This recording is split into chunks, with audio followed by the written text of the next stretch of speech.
if-else statement.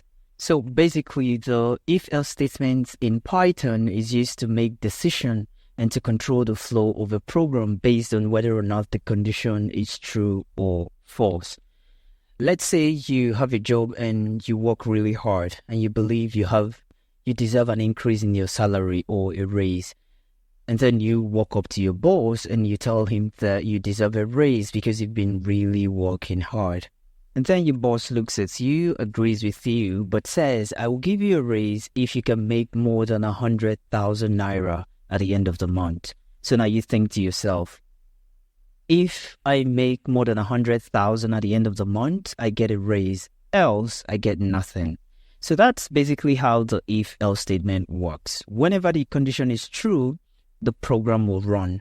And once the condition is false, another program will run or it will stop. Alright, so that's that for this video. I'll see you in my next video. Don't forget.